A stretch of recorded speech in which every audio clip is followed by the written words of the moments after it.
नमस्कार, आप देख रहे हैं एटीएन लाइव और मैं हूं चंदन। सिवान की निर्दलीय उम्मीदवार पूर्व सांसद मोहम्मद शहाबुद्दीन की पत्नी हिना साहब काफ़ी ज़्यादा इनका जनसंपर्क अभियान चल रहा है और तस्वीरों में देख सकते हैं भारी जन सैलाब इनके साथ। सिवान शहर के हनुमंत नगर का यह इलाका है लक्ष्मीपुर का, जहां पर हिना साहब पहुंची और तमाम स्थानीय महिलाओं ने इनको माला पहनाकर गर्मजोशी के साथ स्वागत किया। तस्वीरें आपके सामने हैं। हनुमंत नगर की यह तस्वीर है, शहर के लक्ष्मीपुर ढाला के आसपास की यह तस्वीर है, जो कि तमाम बुद्धिजीवी वर्ग के लोगों ने हिना साहब का जोरदार तरीके से सपोर्ट किया, समर्थन किया और फूलों का माला पहना करके स्वागत किया। और महिलाओं ने वादा भी किया कि हिना साहब, आपको इस बार हम लोग चुनाव जिता करके संसद भवन में भेजने का काम करेंगे, ताकि आप सिवान की आवाज़ को, विकास की बात को आप संसद भवन में जा कर के और बोलेंगी, बिल्कुल अपनी बातों को मजबूती के साथ रखेंगी। ये तस्वीरें आप देख सकते हैं, जो कि पूरा स्वर्ण समाज तो एकदम हिना साहब के लिए जयकार कर रहा है, जैसे इनके समर्थकों का कहना है।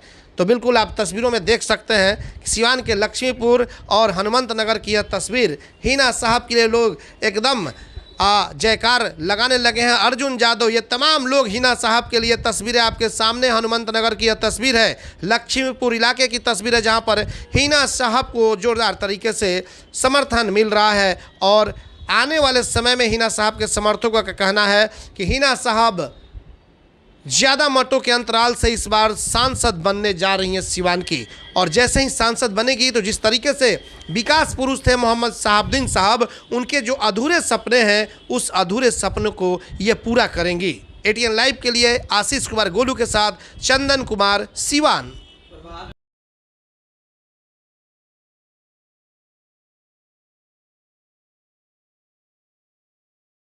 हम लोग लगे हुए हैं, कोशिश में लगे हुए हैं। बहुत सारी डिग्रियां आ गई हैं, एक दो और डिग्री हम लोग रजिस्ट्रेशन करा के मंगाएंगे। उसके बाद यूनिवर्सिटी के लिए एप्लीकेशन डालेंगे। तो मैडम, सिवान एक बार फिर से सांसद शहाबुद्दीन के विकास के नाम पे जाना जाएगा, जैसे कि पहले जाना जाता था? बिल्कुल 110%। लास्ट में मैडम, लोगों से क्या अपील करेंगे? समय बहुत कम है, लोग इधर उधर ना बटे, उसके लिए क्या कहेंगे? अपने सिवान की बेटी हिना साहब पे भरोसा करें। बड़े बड़े वादे नहीं, सेवक के रूप में आई हैं, करके दिखाएंगी, सिवान को आगे बढ़ा के दिखाएंगे। बड़े और सभी हमारे बड़े भाई बहन, हमारी बहनें और यहाँ पे जो नौजवान, सभी को मैं तहे दिल से अदा प्रणाम करता हूँ।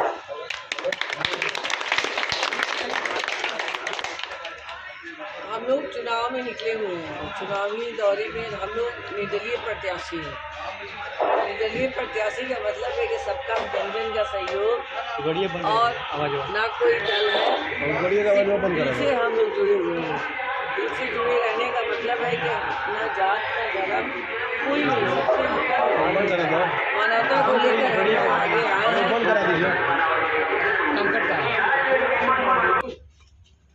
हम लोग का चुनाव चिन्ह है ऑटो रिक्शा, टेम्पो। और आप सभी भाई बंधु से मैं ये बता दूं कि मैं जिनकी धर्म पत्नी हूँ, आप लोग उन्हें बहुत अच्छे से जानते हैं और उनकी जो सोच है आप सबके लिए जो थी, वही सोच लेके मैं आप तक आई हूँ। हम लोग जो कहते हैं वही करेंगे और मान सम्मान में कहीं किसी के सेवा भाव में कमी नहीं रहेगी। हम लोग जन जन तक इसलिए जा रहे हैं ताकि कोई हमारी भाई बंधु और हमारी माँ बहनों को कोई क्वेश्चन ना रह जाए कि हमरा यहाँ ना लिया, हमरा यहाँ ना लिया। और जहाँ तक हमारे सम्मान की बात है, सिवान के जन जन में जो भी समस्याएं होंगी उसमें कहीं कोई कमी नहीं होगी। आप लोग एक आवाज दीजिएगा कि आप कहाँ हैं। मैं नेता नहीं बन के रहना चाहती हूँ, मैं बहन बन के रहना चाहती हूँ, मैं बेटी बन के रहना चाहती हूँ। और मैं जो हूँ, जो मेरी पहचान है, वो मेरे लिए काफ़ी है। लेकिन दिल में था, एक इच्छा था कि एक बार जरूर मुझे सेवा का मौका मिले, ताकि लोगों को पता चले कि महिला शक्ति क्या है, महिला का दिल कितना बड़ा होता है, कितनी हिम्मत होती है। उसी हिम्मत की वजह से आज मैं आपके द्वार पे खड़ी हूँ। और अगर हिम्मत नहीं होती, साहब नहीं रहे, तो फिर मैं घर में पड़ी रहती। लेकिन सिवान के जन जन से सभी हमारे भाई अभिभावक लोगों ने कहा नहीं, आपको चुनाव में आना है तो आना है। इसलिए हमने कहा कि इस बार मैं दल से नहीं आऊंगी, दिल से आऊंगी, ताकि सभी के दिलों में जगह बना पाऊं और सभी के सुख दुख में मैं साथी बनी रहूं। और क्योंकि मेरा जो सिवान परिवार है, मैं यहीं की जन्म और कर्म मेरा यही का है, मैं दिल से जुड़ी हुई हूँ सिवान के लिए। ना कोई बनावट है, ना कोई भेष है, कुछ भी नहीं। मैं सीधी और सरल बात करती हूँ और सीधे और सरल लोगों को मैं पसंद भी करती हूँ। आप सभी को मेरे लिए जो भी समय निकालना पड़े, मैं इसके लिए आप सभी को बहुत बहुत धन्यवाद देती हूँ। बहुत बहुत आभार। हमारा मोहर कहाँ लगेगा? हमारा मोहर कहाँ लगेगा? साहब जिंदाबाद। क्यों पड़े हो चक्कर में? कोई नहीं है टक्कर में। पड़े हो चक्कर में? कोई नहीं है टक्कर में। जिंदाबाद जिंदाबाद जिंदाबाद। हनुमान नगर की जनता जिंदाबाद। क्या कहना चाहेंगे हनुमान नगर में आज मैडम पहुंची? नगर के लोगों के लिए आज गर्व की बात है कि आज सिवान की हनुमान नगर की जनता उस विकास पुरुष की पत्नी का स्वागत करने के लिए आई है, जो सिवान में एक विकास को नया आयाम दिया। चाहे वो डीएवी कॉलेज हो, यूनानी मेडिकल कॉलेज हो, इस्लामिया कॉलेज हो, बच्चों के लिए सर्वांगीण विकास की बात हो। शहाबुद्दीन साहब ने जो नींव का पत्थर रख दिया, जो उन्होंने इमारत बना दिया, 15 साल लोग एमपी रहे, लुकेश्वर इमारत पर रंगो रोगन का काम नहीं किया। और हम लोग के लिए बड़े फख्र की बात है कि हिना साहब बिना किसी दल के, दल है तो दलदल है, हमारी पार्टी निर्दल है और निर्दल मैडम से हिना साहब लड़ रही हैं। और हमारे मोहल्ले का और हमारे सिवान के लोगों का भाग्य है कि हम लोग टेम्पू छाप पर वोट न करके मैडम हिना साहब को दिल्ली भेजने का काम करेंगे। जी जी चाची क्या कह रही है? तो बहन को जिताना है इस बार, दिल्ली भेजिएगा, दिल्ली भेजिएगा जिताकर।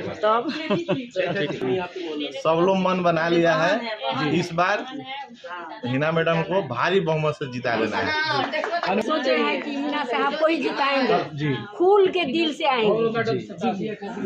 हमको बहुत उम्मीद है हाँ, बहुत विकास करें जी। इस तरफ से है कि तो हम हमारे देश हमारी एथी के भौजाई लगेंगे, हम उनकी ननद लगेंगे, रिश्ता जोड़ चुकी हैं जी। कैसे भतीजा सब भतीजे लोग हैं जी। इससे हमारी ओर से लोगों से क्या अपील करेंगे? अपने मोहल्ले वालों से क्या अपील अपनी करेंगे? ओर से जितना होगा, जो भी हमारा लोग होगा, कहाँ बटन दबेगा? बटन कहाँ दबेगा? बटन किस छाप पे दबेगा? टेम्पू छाप पे। मोहर वही लगेगा, मोहर वही लगेगा। हम लोग रिश्ता न है, हम यहाँ नगर की लड़की हैं, यहाँ की बहू है, जगह भतीजा लोग खड़ा है लोग जी। हाँ है ना, सारे मोहल्लों से, सिवान जिला वासियों से भी मेरा अपील है जी। और हम लोग तन मन धन सब लगा चुके हैं, टेम्पू छाप पर मोहर लगाकर विजय बनाए। आप देखिए रोड में इतने सारे गड्ढे हैं, वो कोई भी डेवलपमेंट कुछ भी नहीं है। तो एक तरीके से बोले तो जो भी था वो उनकी बदौलत था और हम लोग वही चीज़ आगे देखना चाहते हैं मैडम की। अच्छा, आप यंगस्टर हैं, एजुकेशन हब की बात हो रही है, यूनिवर्सिटी बनाने की बात हो रही है, क्या लगता है कि ये बहुत ज़रूरी है सिवान के लिए? बहुत ज़रूरी है, क्योंकि मैं खुद अगर सिवान में हमारे पास कॉलेजेस नहीं थे, यूनिवर्सिटी नहीं, इसकी वजह से हमें अपने स्टेट छोड़ के बाहर जाना पड़ता है। आप खुद भी बाहर से पढ़ाई की है? मैं खुद MP से भोपाल से मैंने इंजीनियरिंग करी। मजबूरी में यहाँ पे बहुत सारी चीज़ें नहीं थी, तो मैं वो चाहती हूँ कि यहाँ पे इंजीनियरिंग कॉलेजेस हों और भी यूनिवर्सिटीज़ हो, ताकि यहाँ के यंगस्टर्स को बाहर नहीं जाना पड़े, वो अपने शहर में रहें, अपने पेरेंट्स के बीच में रहें, जिसमें अपने पेरेंट्स का ख्याल भी रख सकते हैं। जी, यूनिवर्सिटी बन जाएगी तो कितना फ़ायदा होगा सिवान के लोगों के लिए, खास करके स्टूडेंट्स को? तो मेनली वही है कि उनको अपना घर छोड़ के बाहर नहीं जाना होगा, वो यहीं पे रहेंगे, अपने घर में रहेंगे, घर परिवार के बीच में रहेंगे, तो एक तरीके से वो एक डेवलपमेंट होगा हमारे स्टेट के लिए, हमारे सिवान के लिए। और यंगस्टर्स अगर यहाँ से आगे बढ़ेंगे तो हमेशा बोलेंगे कि हमने सिवान से पढ़ाई करी है, जैसे कि हम बोलते हैं कि अरे मैंने इस जगह से, दिल्ली से पढ़ाई की है, पटना से पढ़ाई की है, या फिर दूसरे स्टेट से, तो वो ये बोल सकेंगे कि मैंने सिवान से पढ़ाई की। तो एक तरीके से विश्व स्तर पर हमारा नाम बढ़ेगा सिवान का। हिना साहब से क्या उम्मीद है आपको? जो शहाबुद्दीन सर ने सिवान के लिए किया, हम उसको बस आगे बढ़ते हुए देखना चाहते हैं, क्योंकि उनके जाने के बाद एक तरीके से सिवान का ग्रोथ रुक सा गया है, तो हम वो चीज़ देखना चाहते हैं बस। तो ये सुन रहे थे आप। हाँ बिल्कुल, इसलिए हमारा वोट उनको, हम चाहते हैं कि जो चीज़ रह गया हमारे सिवान में वो सिवान को आगे बढ़ाएं, और हाँ मुझे पूरा विश्वास है कि वो इस चीज़ को आगे बढ़ाएंगे। अच्छा, यंगस्टर्स को क्या रहेगी कि इस बार का वोट वो कहाँ दें और किस तरह से अपने वोट को बर्बाद होने से बचाएं? यंगस्टर्स मैं जैसे बोल सकती हूँ कि जब 10 साल पहले की बात थी, 10 से 15 साल पहले जब शहाबुद्दीन थे, तो उस टाइम हम लोग वोटिंग करने के लायक नहीं थे, लेकिन हमने ग्रोथ देखी है। उस टाइम सिवान में कैसा ग्रोथ था हमने वो चीज़ देखी है। तो और इस 10 साल में क्या ग्रोथ हुआ आप देख सकते हो, रोड पे कितने बड़े बड़े गड्ढे हैं, वो कंस्ट्रक्शन नहीं होता है। राजेंद्र स्टेडियम, इंडोर स्टेडियम जो कि उन्होंने सर ने बनवाया था, उसको बिल्कुल भी वो एकदम एक जंजर की तरह हो गया, वो कुछ भी नहीं हो रहा, उसको कोई कंस्ट्रक्शन कोई मेंटेनेंस नहीं है। तो वैसी चीज़ें अगर आप अपने सिवान को बढ़ाना चाहते हैं, एजुकेशन हब, यूनिवर्सिटीज़, कॉलेजेस, तो इसके लिए तो आप मैम को वोट करें ताकि वो अपने जो सर का अधूरा सपना था उसको वो आगे बढ़ाए। नाम बता दीजिए। कुमारी प्रीति।